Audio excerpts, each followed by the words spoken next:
소장님, 그 지방 균형 발전 때문에 육사를 뭐 지방으로 이전해야 된다. 그리고 국군 사관학교를 서울이 아니고 뭐 대전 자운대로 해야 된다. 뭐 이런 논리들을 많이 제기하고 있습니다. 찬성론자들이. 지방 이전 찬성론자 중에서는 특히 카이스트나 포스코 대학 성공 사례를 들면서 지방에서도 성공할 수 있지 않느냐. 그래서 우수생도를 지방에서도 모집할 수 있다고 주장합니다. 이 논리에 대해서는 어떻게 보십니까? 지방 균형 발전 이론적으로는 예. 그게 이제 전문 용어로는 이제 젠트리피케이션 해가지고 군 부대가 있던 자리가 처음에는 허벌판에 부대가 들어서잖아요. 예. 그러면 이제 도시가 형성이 돼. 그러니까 이제 주변에 형성된 이 주민들이 군 부대를 나가라 그래. 이게 이제 젠트리피케이션이라고 그럽니다. 사관학교 지방 이전 문제를 카이스트나 포스텍하고 이렇게 비교하는 이런 동일선상에서 보는 것은 본질적인 차이를 간과했다 이렇게 저는 봅니다. 그게 왜 그러냐면은 교육의 목적이 다르고 졸업 후에 종사하는 직무가 다르거든요. 그 예를 들어서 카이스트나 포스텍은 산업 여군을 양성하고 과학기술 인재를 양성하는 기관입니다. 학생들은 졸업 후에 기업이나 연구소, 대학, 해외 진출, 해외 연구기관 등 다양한 그런 기관에 가서 근무를 해요. 근데 사관학교는 오지에 가서 근무를 해요. 예? 그렇죠. 그다음에 급여 체계가 지금 병사들과 초급 하사들 사이에 가처분 소득이라고 그러는데 실제 쓸 수 있는 돈 이거는 병사들이 더 많아요. 왜냐하면은 간부들은 전부 밥을 사 먹게 됩니다. 그다음에 피복 이런 것도 전부 쿠폰이 일부 나오지만 부족하면은 자기가 또 돈을 주고 사야 돼요. 그 기여금이라는 게 또 이렇게 그 떼는 게 있습니다. 이런 거를 비교해 보면은 오히려 병사들만 물론 뭐 병사들이 많이 받는다는 건 아닙니다. 최저임금 수준은 저는 줘야 된다고 보는데 왜 청춘의 그 어떤 우리가 살아가면서 제일 황금기가 지금 군 복무할 때 이때 아니겠습니까? 심지어는 군의관도 안 하고 내 18개월 빨리 마치고 와서 일반 병원에서 그 근무하는 게 훨씬 낫다 하는 이런 군의관 지원율이 많이 떨어지고 있죠. 많이 떨어질 수밖에 없죠. 병사로 가겠다고. 그러면 병사들 18개월 근무할 동안에 받는 급여와 전역을 하고 의사로 근무하는 그게 훨씬 그 수입 낫죠. 측면에서 낫다는 그렇죠. 얘기입니다. 그래서 이러한 문제와 더불어서 이제 우리가 그 포스텍이나 이런 학교들은 어디에 있는지 이거는 큰 문제가 안 돼요. 그렇죠. 그런데 사관학교는 일반 대학이 아니잖아요. 국가 안보를 책임질 특수 목적 교육기관인데 장교는 말입니다. 공부만 하는 데가 아닙니다. 그 학문 외에도 국가 간, 군인 간 리더십, 그 다음에 부대 체험이나 또 수도권에서 많은 세미나나 이런 거 있잖아요. 요새는 개방해가지고 거기도 참석하고 뭐 이렇게 합니다. 그래서 우리가 이제 그러지 않아도 여러 가지 그 상황 때문에 지원율이 떨어지는데 이거를 지방에 내려보내면은 상식적으로 생각해 보십시오. 이게 서울에 있는 대학교 너 2년 다니고 너 지방에 있는 분교에 가서 2년 다녀 그러면은 그 학생들이 그 제대로 수긍하겠습니까? 뭐 이런 측면에서 볼 때에 인재 유치에 결정적으로 불리하다 이런 문제를 말씀드리고 싶고 이 사관학교 이전 여부는 지방 균형 발전 논리가 아니라 국가 안보 측면, 그 다음에 장교 양성의 질, 우수 인재 확보, 군사 전통 개성이라는 기준에서 판단해야 된다고 봅니다. 하는 일도 다르고 또 교육받은 이후에 수행하는 임무도 다른데 동일한 잣대로 평가하는 것은 적절하지 않다 이렇게 봅니다. 그 다음에 지방 균형 발전을 위해서 각 도로 지금 정부기관 또는 공익기관들을 이렇게 분산시켜 놨잖아요. 그분들이 지금 주말에나 다 올라오고 그 지방 경제에 균형 발전시키는 것도 없어요. 건물 하나 더 들어섰다는 거 외에 주말에 애들 교육 때문에 전부 서울에서 좋은 대학에 보내려고 하는 그 저 공무원들이나 그 기관에 근무하는 분들이 그 지방으로 이사 따라갑니까? 현실을 놓고 정확하게 우리가 평가를 해야 된다 이렇게 봅니다. 현대전은 육해공 우주 사이버 영역이 결합된 합동전이므로 생도 때부터 함께 생활해야 합동성이 체질화된다. 뭐 이런 주장을 펴는 분들이 많습니다. 사관학교라는 그 전통의 굴레를 벗고 합동성을 위한 파격적 군사 제도 계획을 수용해야 한다는 이런 주장을 펴는데 거기에 대해서 한번 어떻게 생각하십니까? 저는 합동성이 중요하다는 거기에 대해서는 의견이 없습니다. 현대전은 육해 공군이 아니라 우주, 사이버, 전자전까지 통합된 멀티 도메인 오퍼레이션 해가지고 다영역 작전으로 이렇게 싸우는 시대거든요. 그래서 각군이 유기적으로 협조를 해서 협력 작전을 해야 되는데 그러지 않으면 승리하기가 어렵다고 봅니다. 그런 면에서 합동성을 강화해야 된다는 그 주장 자체는 맞고 또 동의를 합니다. 그러나 합동성이 필요하다 그래서 사관학교 통합하는 거하고는 전혀 다른 문제다. 전혀 다른 문제다. 저는 그렇게 보는데 장교는 위선 자군에 대한 전문성을 갖추고 육군 장교는 지상전, 해군 장교는 해양작전, 공군 장교는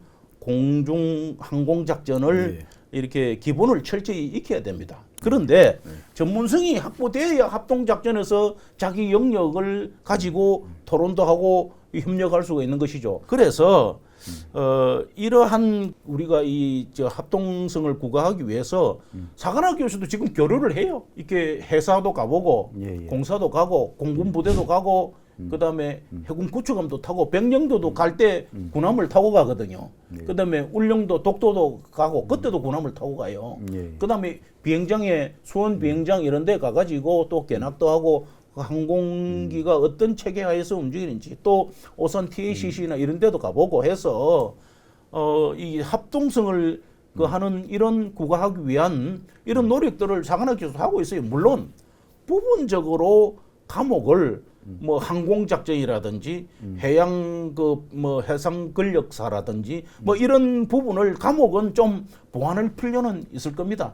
참 여러 가지 찬성론자들이 고민은 많이 한 것 같은데 뭔가 좀 앞뒤가 맞지 않고 그리고 또 지방으로 서울을 인수를 전제로 해서 국군 사관학교를 했다가 또 다시 지방으로 지방 균형 발전을 이유로 또 뭔가 좀 핀트가 맞지 않고 자꾸 왔다리 갔다리 하는 그런 느낌이 듭니다. 그 왜 그러냐면은 끝으로 내세우는 논리와 밑에 저변에 흐르는 그 목표가 다르기 때문에 그렇습니다. 그러니까 이게 이제 합동성을 내세우지만은 사실은 육사를 쫓아내기 위한 하나의 빌미로 자꾸 찾다 보니까 내세울 게 없으니까 합동성을 내세운 것이지 합동성은 연간장교 시절에 소위도 안 된 사관생도 시절에 뭐 그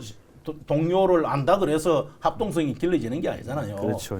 사관학교 통폐합 찬성하는 입장에서 이제 과거에 이승만, 전두환, 노태우, 이명박 정부에서도 통합을 검토했으므로 그 현 정부의 통합 추진을 정치적 실험이나 육사 폐교 전략으로 볼 수 없다고 그렇게 주장을 합니다.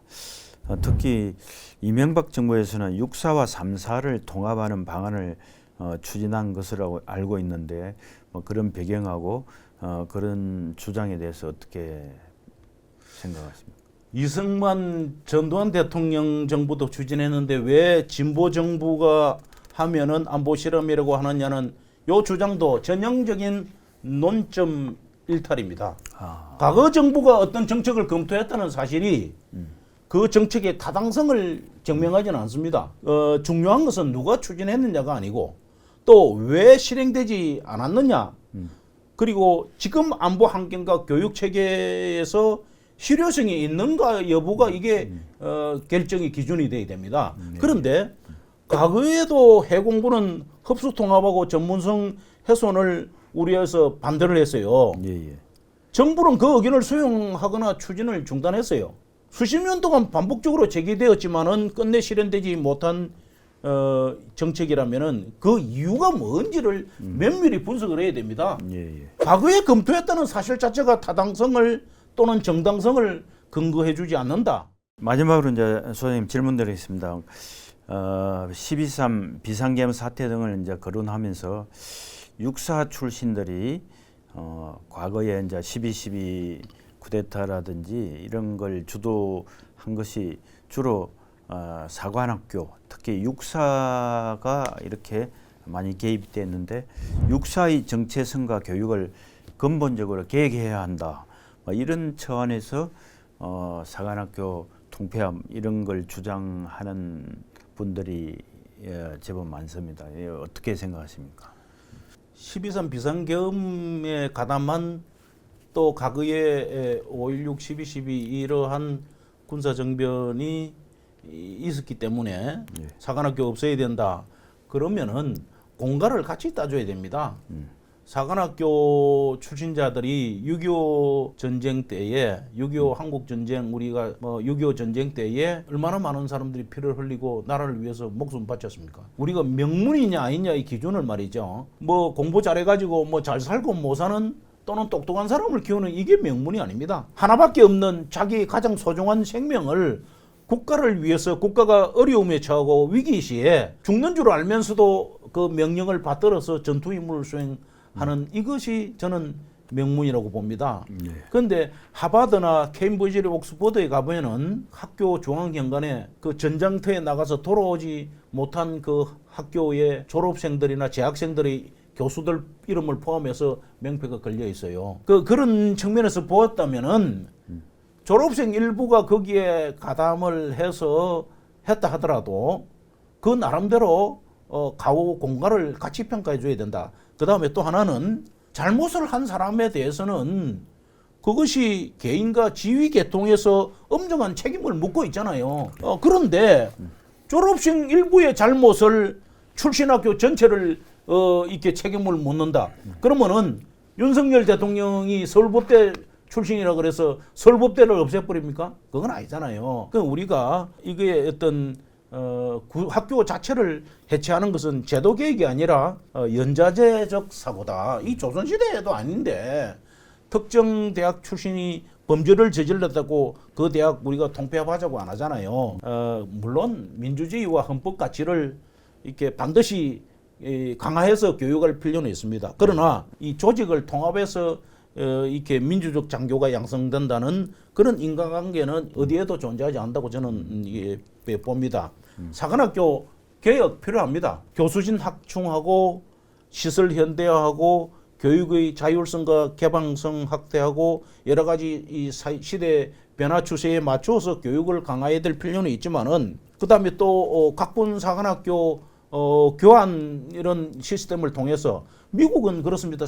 육사를 나와도 해군 장교, 공군 장교로 인간을 할 수가 있어요. 자기가 원하면은. 그런데 그 자체가 사관학교가 가진 문제를 통합의 그 어떤 근거로 들 수는 있겠지만은 그 자체가 통합의 논리로 증명을 하지는 못한다 하는 저는 그런 생각을 가지고 있습니다. 그래서 지금 잘못된 줄을 다 알면서 이 찬성하는 사람들도 알아요. 알면서도 한 자리 바라고 어문소리 하는 사람들이 너무 많다. 저는 그렇게 봅니다. 그래서 지기를 위해서 혼을 팔면은 안 된다 하는 그런 말씀을 끝으로 드리고 싶습니다. 지금까지 사관학교 통폐합과 육사 지방 이전에 대한 찬반 논쟁에 대해서 말씀 나누었습니다. 주원식 한국전략문제소장님 열띤 토론을 펼쳤습니다. 소장님 감사합니다. 제가 이 사투리 억양이 많아서 듣기에 거북했을 수도 있는데 송구스럽게 생각합니다. 그러나 너무나 이렇게 절박하다 보니까 제가 좀 목소리가 격앙이 된 점을 널리 양해를 구합니다. 감사합니다. 네, 감사합니다.